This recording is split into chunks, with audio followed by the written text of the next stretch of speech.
The walk starts in East Ilsley at the Crown and Horns pub.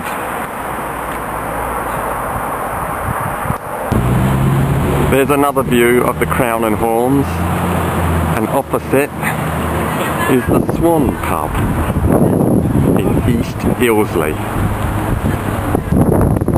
Now on the first path of the walk, called Wolvers Road. Further along Wolvers Road and the views start to open up.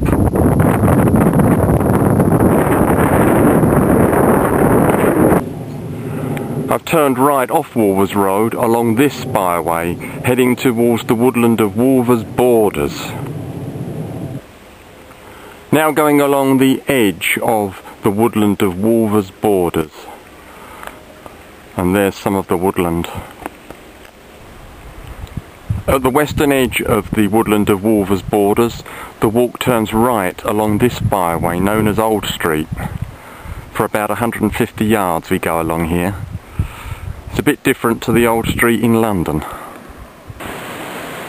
Now heading down the track towards the road near the hamlet of Catmore. I think this is still Old Street. The instructions said bear left after 150 metres, so I thought we turned off, but Old Street itself bears left after 150 metres. Anyway, this is still definitely the way ahead. On the other side of the road near the hamlet of Catmore, the walk takes this bridleway. Heading towards the village of Farnborough, the bridleway goes across this enormous field. Looking back the way I've come across that large field in the last clip, great views.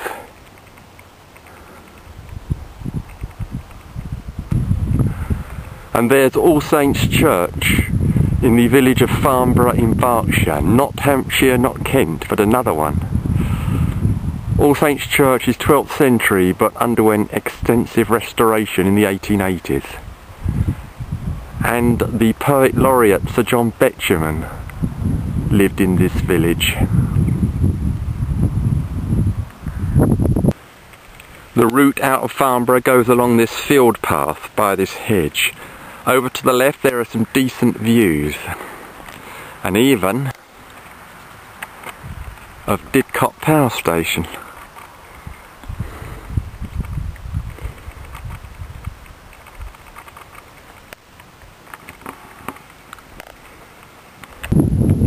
The path goes across this enormous field, but at least there are great views over to the left.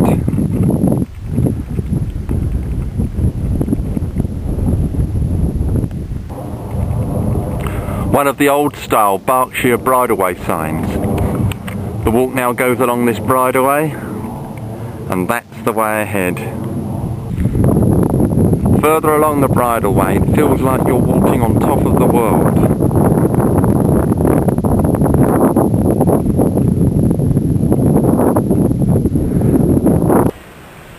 The bridleway in the last clip eventually joins a road which is followed to the village of West Ilsley.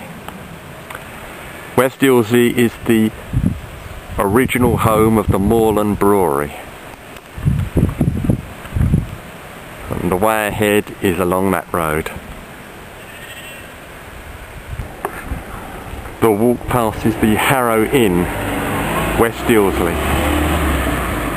Green King, who took over Moorland. And there's the actual pub.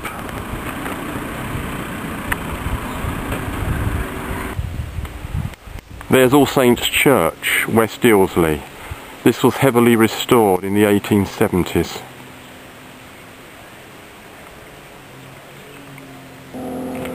The walk leaves West Ilsley along this path. Now on a bridleway heading up Folly Down towards the Ridgeway long distance path. Still heading up towards the Ridgeway long distance footpath with just sheep for company.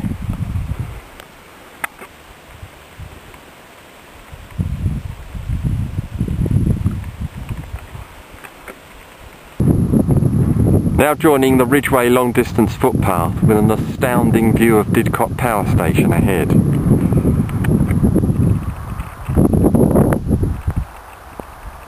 and that's the way ahead along the Ridgeway.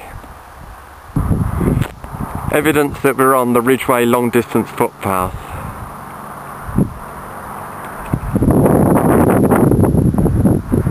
That's the way ahead. The Ridgeway goes under the A34 trunk road. After the A34, the Ridgeway strides magnificently on. There's another view of Didcot Power Station from the Ridgeway. At this point, the walk leaves the Ridgeway by turning right.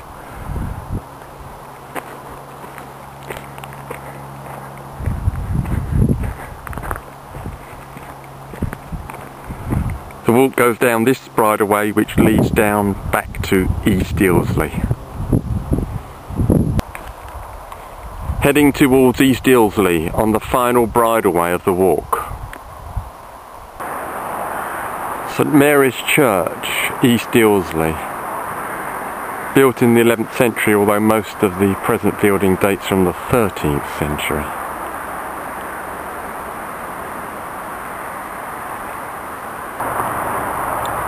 An interesting plaque about the sheep fairs that used to be held in East Ilsley.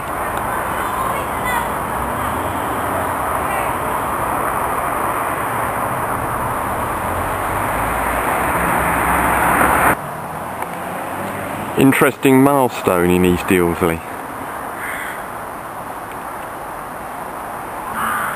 And here's the pond at East Ilsley.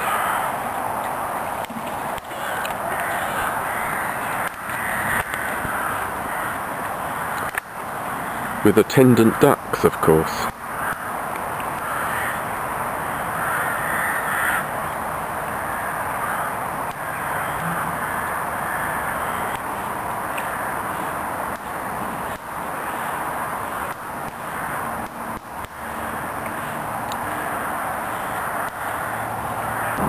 And there's the Crown and Horns pub again.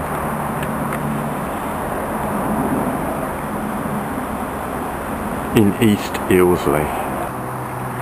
And there's the bus shelter in Broad Street, East Ilsley, and the end of today's walk.